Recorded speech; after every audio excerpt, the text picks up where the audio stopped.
అందరికీ నమస్కారం. వీడియో చూస్తున్నవారు ఓం దుర్గమాత అని కామెంట్ చేయండి. హిందువుల ప్రధాన పండుగలలో విజయదశమి ఒకటి. దేశవ్యాప్తంగా ఈ పండుగను ఎంతో ఘనంగా జరుపుకుంటారు. విజయదశమి, దసరాగా పిలవబడే ఈ పర్వదినం ముందు 9 రాత్రులు దేవిని అత్యంత భక్తిశ్రద్ధలతో పూజిస్తారు. శరన్నవరాత్రుల్లో అమ్మవారిని ఒక్కో రోజు ఒక్కో రూపంలో అలంకరించి పూజిస్తారు. తొలి 3 రోజులు పార్వతిగా, తర్వాతి 3 రోజులు లక్ష్మిగా, చివరి 3 రోజులు సరస్వతిగా ఆరాధిస్తారు. నవరాత్రుల్లో దేవిని పూజిస్తే 10 జన్మల పాపాలు తొలగిపోతాయని ప్రగాఢ నమ్మకం. శరన్నవరాత్రుల్లో నవదుర్గల అలంకారంలో పరాశక్తి దర్శనమిస్తుంది. అక్టోబర్ 3 నుండి నవరాత్రులు మొదలు అవుతున్నాయి. దేవి నవరాత్రులు పూజ కోసం మన ఇంటిని ఎప్పుడు శుభ్రం చేసుకోవాలి, పూజ సామాగ్రి ఎప్పుడు తెచ్చుకోవాలి, నవరాత్రులు పూజ చేసుకోవడానికి ఏమైనా ఆచారముండాలా, అమ్మవారి ఫోటోలు లేకపోతే ఏం చేయాలి, నవరాత్రులు 9 రోజులు అమ్మవారిని ఎలా పూజించాలి, ఒకవేళ 9 రోజులు కుదరకపోతే ఈ 9 రోజులు చేసేవారు రోజు తలస్నానం చేయలా, ప్రతిరోజు కొబ్బరికాయ కొట్టాలా, ఒకవేళ మధ్యలో ఋతుక్రమం వస్తే ఏం చేయాలి, కలసం పెడితే తప్పనిసరిగా అఖండ దీపం కూడా పెట్టాలా, అయితే ఏ నియమాల పాటించాలి, ఒకవేళ దీపం మధ్యలో కొండ ఎక్కితే ఏం చేయాలి, అమ్మవారికి నైవేద్యం రోజు పెట్టాలా, ఒకవేళ ఒకరోజు పెట్టినా నైవేద్యం ఇంకొక రోజు పెట్టొచ్చా, మనం ఉపవాసం ఎలా ఉండాలి, బ్రహ్మచర్యం పాటించాలా, గర్భిణీ స్త్రీలు ఈ నవరాత్రులు పూజ చేయవచ్చా లేదా, ఇలాంటి ఎన్నో సందేహాలు కూడా మనం ఈరోజు ఈ వీడియోలో అన్ని తెలుసుకుందాం. ఈ 2024 సంవత్సరంలో దేవి నవరాత్రులు ఎప్పటినుంచి ప్రారంభమవుతాయంటే అక్టోబర్ 3 నుండి ప్రారంభం అయ్యి అక్టోబర్ 11వ తేదీతో ఈ నవరాత్రులు ముగుస్తాయి. అక్టోబర్ 12వ తేదీని మనకి విజయదశమి అంటే దసరా పండుగ. అయితే అమ్మవారు ఈ 9 రోజులు కూడా 9 అవతారాల్లో దర్శనమిస్తారండి.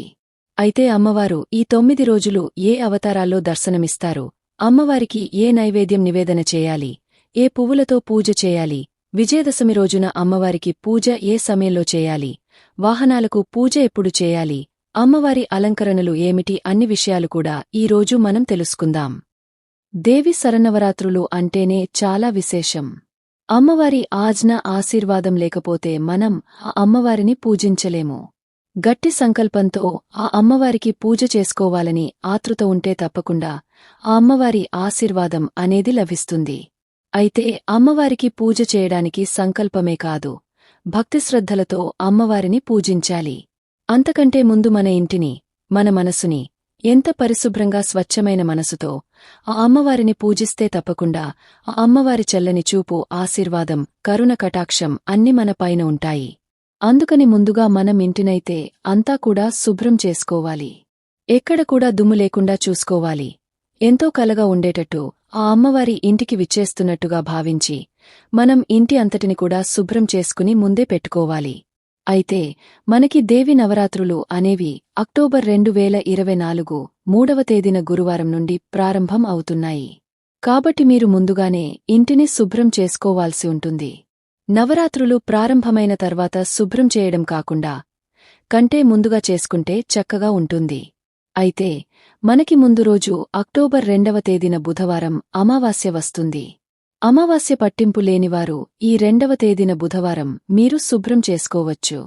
మంగళవారం, శుక్రవారంలో ఎట్టి పరిస్థితుల్లో బూజులు దూలపడం లాంటివి చేయకూడదు. మాకు నెలసరి సమస్య ఉంది, ఒకవేళ నవరాత్రులు స్టార్ట్ అయిన తర్వాత మేము ఇంటిని క్లీన్ చేసుకోవచ్చా అంటే మీరు నవరాత్రులు 9 రోజులు పూజ చేసుకునే వారైతే ముందుగానే క్లీన్ చేసుకోవాల్సి ఉంటుందండి. ఒకవేళ 9 రోజులు మేము పూజ చేసుకోలేము, అమ్మవారికి ఏదో ఒక రోజు, 2 రోజులు లేదా 3 రోజులు పూజ చేసుకుంటామని అనుకునేవారు దానికన్నా ముందు రోజు మంగళవారం, శుక్రవారం కాకుండా మిగిలిన రోజులు ఏమేమో వస్తాయో ఆ రోజుల్లో మీరు క్లీన్ చేసుకుని మీరు అమ్మవారికి పూజ అనేది చేసుకోవచ్చు. అమ్మవారి పూజ కోసం పూజా సామాగ్రి తెచ్చుకోవచ్చు. మేము ఇంతవరకు ఎప్పుడు చేయలేదు, మేము కొత్తగా అమ్మవారిని పూజించాలి అనుకుంటున్నాము అనుకునేవారు కూడా మీరు అమ్మవారిని పెట్టుకుని పూజలైతే చేసుకోవచ్చు. అయితే ఇలా ఒక సంవత్సరం అమ్మవారిని పూజించిన తర్వాత ప్రతి సంవత్సరం కూడా అమ్మవారిని పూజించాలి అని అనుకుంటే ప్రతి సంవత్సరం చేసుకుంటే మీకే శుభం. అమ్మవారి చల్లని చూపులు ఎప్పుడూ మీ పైన ఉంటాయి. అలా కాకుండా ఆటంకం వచ్చింది మరి పర్వాలేదా అంటే ఏమి పర్వాలేదు, అయితే మీరు పూజ ఎందుకు చేసుకోలేకపోతున్నారో అమ్మవారికి చెప్పుకోండి సరిపోతుంది. అయితే అమ్మవారికి పూజ చేసుకోవడానికి అమ్మవారి ఫోటోని తప్పకుండా పెట్టుకోవాలా? ఒకవేళ అమ్మవారి ఫోటో మా దగ్గర లేకపోతే ఏం చేయాలి? అంటే అమ్మవారికి పూజ చేసుకోవడానికి దుర్గాదేవి అమ్మవారిని పెట్టుకుంటారు. అయితే కొంతమంది పులిపైన కూర్చుని ఉన్న అమ్మవారిని పెట్టుకుంటారు. పులిపైన కూర్చుని ఉన్న అమ్మవారిని అయితే ఇంట్లో పెట్టుకోరు. అయితే ఇలా పెట్టుకోకూడదనేది ఏమీ లేదు కాని ఇలా పులిపైన కూర్చున్న అమ్మవారు ఉగ్రరూపంతో ఉంటారని, ఇలాంటి అమ్మవారిని ఇంట్లో పెట్టుకోకూడదని అని నమ్ముతారు. ఆ అమ్మవారు శత్రువులపైన ఆగ్రహంతో ఉంటారు. కాని తన బిడ్డలపైన కాదు. ఆ అమ్మలగన్న అమ్మ ముగ్గురమ్మల మూలపుటమ్మని మనం అమ్మగా ఒక తల్లిగా భావించి పూజని చేస్తున్నాం కాబట్టి అమ్మవారి చల్లని చూపులు ఎప్పుడూ మన పైన ఉంటాయి. ఇంకా దుర్గాదేవి విగ్రహాలవి ఉన్నా కూడా పూజలో పెట్టుకుని పూజలు చేసుకోవచ్చు. కొంతమందికి ఇలా పులిపైన కూర్చుని ఉన్న అమ్మవారు పెట్టుకోవడం, అది వాళ్లు ఇంట్లో పెద్దలు చెప్పిన కారణంగా కొంతమందికి పెట్టుకోవడం ఇష్టమైతే ఉండదు. అయితే వాళ్లు ఏం చేయాలి అంటే, మనకి ఇలా దుర్గాదేవి పులిపైన ఉన్నటువంటి ఫోటో కాకుండా సింహాసనంపైన కూర్చుని ఉన్న దుర్గాదేవి అమ్మవారి ఫోటోలు ఉంటాయి. మీరు ఆ ఫోటో అయినా సరే తెచ్చుకొని మీరు పూజలో పెట్టుకోవచ్చు. మాకు ఈ ఫోటో కూడా లేదు, దొరకలేదు అంటే మరి మా దగ్గర దుర్గాదేవి అమ్మవారి ఫోటోలు లేవు, మరి ఫోటోలు లేకపోతే మేము పూజ చేసుకోవడం ఎలా అంటే చక్కగా చేసుకోవచ్చు. ఎలా అంటే, అమ్మవారు 9 రోజులు 9 అలంకారాల్లో దర్శనమిస్తారు. కాబట్టి 9 రోజుల్లో ఏ అలంకారంలో ఉన్నటువంటి అమ్మవారిని అయినా సరే మీరు పూజలో పెట్టుకుని పూజ అయితే చేసుకోవచ్చు. లలితాదేవి అమ్మవారిని గాని, లక్ష్మీదేవి అమ్మవారిని గాని, సరస్వతీదేవి అమ్మవారిని గాని, పార్వతీదేవి అమ్మవారిని గాని ఇలా ఏ ఫోటో ఉంటే ఆ ఫోటోని పూజలో పెట్టుకుని మీరు పూజలో అయితే చేసుకోవచ్చు. ఇంకా తర్వాత నవరాత్రులు 9 రోజులు అమ్మవారిని పూజించాలా అని అంటే, నిజంగా 9 రోజులు ఆ అమ్మవారికి పూజ చేసుకుని సేవ చేసుకునే అవకాశం, అదృష్టం మీకు ఉంటేనే అమ్మవారికి ప్రేమ అనేది చేసుకోగలరు. నిజంగా 9 రోజులు పూజ చేసుకుంటే చాలా చాలా మంచిది. ఒకవేళ 9 రోజులు మాకు కుదరదు అనుకునేవారు నవరాత్రులు మొదటి 3 రోజులైనా సరే మీరు పూజ చేసుకోవచ్చు, లేదంటే చివరి 3 రోజులైనా సరే మీరు చేసుకోవచ్చు. అంటే చివరి 7ో రోజు, 8ో రోజు, 9ో రోజు ఇలా ఈ 3 రోజులు చేసుకుంటే చాలా మంచిది. మాకు ఈ 3 రోజులు కూడా మాకు కుదరదు అని అనుకునేవారు కనీసం అమ్మవారికి ఒక్కరోజైనా సరే భక్తిశ్రద్ధలతో ఆ అమ్మవారిని పూజిస్తే తప్పకుండా అమ్మవారి ఆశీర్వాదం అనేది మీకు కలుగుతుంది. అయితే 9 రోజుల్లో ఏ రోజు పూజ చేసుకోవాలి అంటే, నవరాత్రులు మొదటి రోజు గాని, దుర్గాష్టమి రోజు కాని, మహానవమి గాని మీరు పూజ చేసుకుంటే చాలా మంచిది. మాకు ఈ నవరాత్రుల్లో ఏ రోజు కూడా పూజ చేసుకోవడానికి కుదరదు అనుకునేవారు కనీసం ఒక్క రోజైనా సరే నిండు మనసుతో అమ్మవారికి పూజ చేసుకోండి. లేదంటే ఆ అమ్మవారి ఆలయానికి వెళ్లిన సరే పూజ చేసుకుని ఆ అమ్మని దర్శించుకోండి. అమ్మవారికి పూజ చేసుకోవడానికి కలసం అలాగే అఖండ దీపం తప్పనిసరిగా పెట్టాలా అంటే తప్పనిసరి ఏం లేదు. మీకు ఆనవాయితీ ఉంది అని అంటే కలసం దగ్గర దీపం పెట్టుకుని అమ్మవారికి పూజ చేసుకోవచ్చు. అమ్మవారికి కలసం, అఖండ దీపం ఆ 2 పెట్టకపోయినా సరే అమ్మవారిని పూజించవచ్చు. ఒకవేళ మన మనసులో చెడు ఆలోచనలు చేసిన కాని ఇలాంటివి ఏమీ కూడా చేయకూడదు. 9 రోజులు మనం పూజ చేసే రోజుల కాబట్టి ఈ 9 రోజులు ఒక దీక్షగా మనం తీసుకుని అమ్మవారిపైనే ధ్యాస ఉంచి పూజ అయితే చేయాల్సి ఉంటుంది. అలా చేసుకుంటామని అనుకునేవారు మాత్రమే పెట్టుకోండి.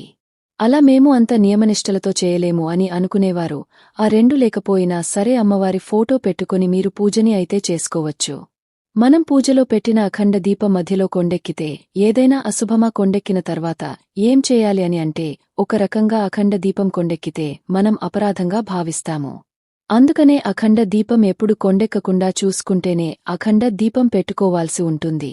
ఒకవేళ ఏదైనా కారణం చేతగాని ఏదైనా గాలివాళ్లగాని అఖండ దీపం కొండెక్కితే ఆ అమ్మవారికి క్షమాపణ చెప్పుకుని ప్రమిదలో ఉన్న వత్తి తీసేసి మళ్ళా కొత్తగా ఒత్తివేసి కొద్దిగా నూనె పోసి అదే నూనెలో దీపం వెలిగించాలి.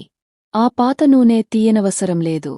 అదే నూనెలో కొద్దిగా నూనె పోసి ఇప్పుడు దీపం వెలిగించి అమ్మవారికి పూజ అనేది చేసుకోవచ్చు. ఇక మీదట ఎలాంటి తప్పు జరగకుండా చూసుకుంటాను తల్లి అని అమ్మవారికి చెప్పుకొని మీరు పూజ అయితే చేసుకోవాల్సి ఉంటుంది. మీకు ఆరోగ్య రీత్యా బానే ఉందని అనుకునేవారు 9 రోజులు తల స్నానం చేసి అమ్మవారికి పూజలు అనేవి చేసుకోవచ్చు. ఒకవేళ మాకు ఆరోగ్యం సహకరించదు, ఆరోగ్యం బాగుండదు అని అనుకునేవారు తప్పించి ప్రతిరోజైనా సరే మీరు తలస్నానం చేసి అమ్మవారికి పూజ చేసుకోవచ్చు. అమ్మవారి పూజలో రోజూ కొబ్బరికాయ కొట్టాలంటే 9 రోజులకి 9 కొబ్బరికాయలు మీరు కొట్టాలి అని అనుకుంటే మాత్రం 9 కొబ్బరికాయలు అయితే కొట్టాలి, అలా ఏమీ లేదు అని అనుకునేవారు. మీరు మీ దగ్గర ఎప్పుడూ కొబ్బరికాయ ఉంటే అప్పుడు కొట్టొచ్చు అండి, పర్వాలేదు. అమ్మవారి పూజలు అయితే మొదలు పెట్టాము, మాకు మధ్యలో నెలసరి సమస్య వచ్చింది. అయితే మేము ఏం చేయాలి అంటే, మీరు అమ్మవారి పీఠం దగ్గరికిగాని పూజ దగ్గరికిగాని అంటే చుట్టుపక్కలకి రాకుండా ఉంటాము అని అనుకుంటే మీ ఇంట్లో వారి చేత అమ్మవారికి పూజలు అనేవి చేయించవచ్చు. ఎవరు చేసేవాళ్లు లేకపోతే ఎవరి చేత అయినా సరే మీరు పీఠంని ఎత్తి పెట్టించేయండి. మీకు 5వ రోజు స్నానమైన తర్వాత ఇంకా నవరాత్రులు మిగిలి ఉన్నట్లయితే మీరు అమ్మవారికి పూజనే చేసుకోవచ్చు. ఎందుకంటే అమ్మవారికి ఇలా మైలగాలి అది ఎట్టి పరిస్థితుల్లో తగలకూడదు. అమ్మవారికి నైవేద్యం రోజు పెట్టాలా? ఒకరోజు పెట్టిన నైవేద్యం ఇంకొక రోజు మళ్ళీ అదే రకం నైవేద్యం చేసి పెట్టొచ్చా? లేదా అని అంటే ముందుగా అమ్మవారికి కాదు, ఏ దేవతామూర్తులకైనా సరే నైవేద్యం లేనిదే పూజ సంపూర్ణం కాదు. ఒక చిన్న బెల్లం ముక్క అయినా సరే పెట్టి నైవేద్యం సమర్పించాలి. అయితే మనకి దేవీ నవరాత్రుల్లో 9 రోజులు 9 రకాల నైవేద్యాలతో అమ్మవారి పూజిస్తాము. అయితే మీకు నైవేద్యాలు పిండివంటలు అన్ని కూడా మాకు బాగా తెలుసు చేయగలము అని అనుకునేవారు 9 రోజులు 9 రకాల పిండి వంటలు నైవేద్యాలు చేసి అమ్మవారికి నివేదన చేయవచ్చు. ఏమి చేయలేని వాళ్లు అయితే ఏది చేయగలిగితే అదే చేసి అమ్మవారికి నైవేద్యం నివేదన చేయవచ్చు. పులిహోర మాత్రమే చేయడం వచ్చు అనుకునేవారు ఆ పులిహోరే రోజు అమ్మవారికి నైవేద్యం పెట్టవచ్చా అంటే పెట్టవచ్చు, ఏమి పర్వాలేదు. అమ్మవారికి ఆడంబరం లేకుండా ఉన్న అంతలో పూజ చేసుకోవాలనుకునేవారు పరమాన్నం, పులిహార, వడపప్పు, చెలిమిడి, పానకం, బెల్లం అవన్నీ కూడా అమ్మవారికి చేసి నైవేద్యం పెట్టి పూజ అనేది చేసుకోవచ్చు.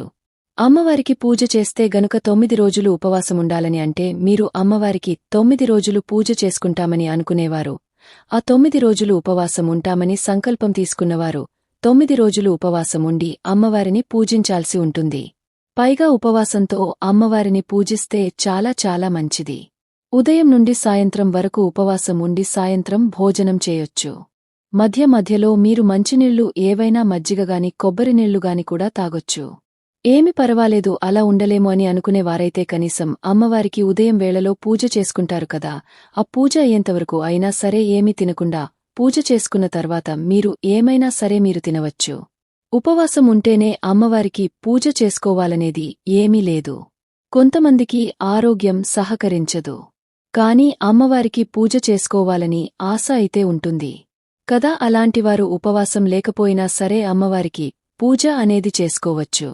నవరాత్రులు పూజ చేసుకునేవారు భార్యాభర్తలు బ్రహ్మచర్యం పాటించాలంటే మీరు అమ్మవారికి విడిగా పీఠం వేసిన అమ్మవారికి 9 రోజులు ఆ పూజ చేసుకుంటాము, దీక్షతో పూజ చేసుకుంటామని సంకల్పం తీసుకున్న సరే మీరు తప్పనిసరిగా బ్రహ్మచర్యం అనేది పాటించాలి.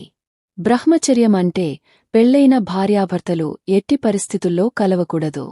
మంచంపైన పడుకోవడం, కూర్చోవడం లాంటివి ఈ 9 రోజులు అసలు చేయకూడదు. నెలపైన పడుకోవాలి. దీక్ష చేయనివారు కూడా పాటించాలా అంటే మీరు అవసరం లేదు. నిత్య పూజలాగానే అమ్మవారికి పూజలు అనేవి చేసుకుంటున్నారు. కాని మాంసాహారం లాంటివి ఏమి కూడా తినకుండా ఉంటే సరిపోతుంది. నవరాత్రులు పూజని గర్భిణీ స్త్రీలు చేయవచ్చా అంటే 6వ నెల వచ్చేంత వరకు చేసుకోవచ్చు. 6వ నెల ముగిస్తే మాత్రం ఎట్టి పరిస్థితుల్లో చేయకూడదు. 6వ నెలలో ఉన్నవారు పూజ చేసుకోవచ్చు. కాని మీరు 9 రోజులు కాకుండా ఏదో ఒకరోజు మనస్ఫూర్తిగా అమ్మవారికి పూజ అయిన చేసుకోండి. ఎందుకంటే 6వ నెల అంటేనే కొంచెం మనం ఎక్కువ పనులైతే చేయలేము కాబట్టి ఒక్కరోజు పూజ చేసుకుని అమ్మవారికి దండం పెట్టుకోండి. అంత సవ్యంగా జరిగి నేను నా బిడ్డ ఆరోగ్యం అంతగా ఉన్నట్లయితే మళ్ళీ వచ్చే నవరాత్రులు ఎంతో ఘనంగా చేసుకుంటామని అమ్మవారికి చెప్పుకోండి. ఇక తర్వాత అమ్మవారిని ఒక్కసారి పూజలో పెట్టిన తర్వాత పూజ ఎన్ని రోజులు చేస్తామో అన్ని రోజులు కూడా అమ్మవారి ఫోటోలుగాని విగ్రహాన్నిగాని ఎట్టి పరిస్థితుల్లో కదపకూడదు. మనం అమ్మవారికి పువ్వులతో అలంకరణ చేసేటప్పుడు అమ్మవారి ఫోటో చిన్నగా కదులుతుంది, మరి అలా కదలవచ్చా అంటే అలా కదలవచండి, పర్వాలేదు. కాని అమ్మవారి ఫోటోని పైకి ఎత్తడం కాని పక్కన పెట్టడం చేయకూడదు. దుర్గాదేవి అమ్మవారిని ఎవరు పూజించాలి? ఆడవారు పూజ చేయాలా? మగవారు పూజ చేయాలా? ఎవరైనా చేయవచ్చు. ఆడవారు మగవారు, చిన్నపిల్లలు, పెద్దవాళ్లు ఎవరైనా సరే అమ్మవారిని పూజించవచ్చు.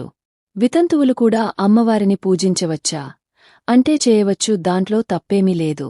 అయితే అమ్మవారికి పూజ చేసేటప్పుడు మాత్రం కుంకుమ పూజ మాత్రం చేయకూడదు. అలాగే ఏటి సూతకంలో ఉన్నవారు అమ్మవారిని పూజించవచ్చా అంటే పూజ చేయకూడదు. అయితే కొంతమంది ఇంట్లో దీపారాధన చేసుకుంటారని, అలాంటివారు మామూలుగా దీపం వెలిగించి అమ్మవారికి దండం పెట్టుకోండి. అంతే తప్ప కొబ్బరికాయ కొట్టడం లాంటివి, అమ్మవారికి పూజ చేయడం, ఎక్కువగా పూజ చేయడం లాంటివి ఏమీ చేయకూడదు. అమ్మవారి పూజలో రోజు గణపతిని పెట్టి పూజించాలంటే ఆదిదేవుడి వినాయకుడు కాబట్టి రోజు వినాయకుడికి పూజ చేసిన తర్వాతే అమ్మవారికి పూజలు అనేవి చేయాలి. మీకు ఈ వీడియో నచ్చితే ఒక లైక్ చేసి సబ్స్క్రైబ్ చేసుకోండి.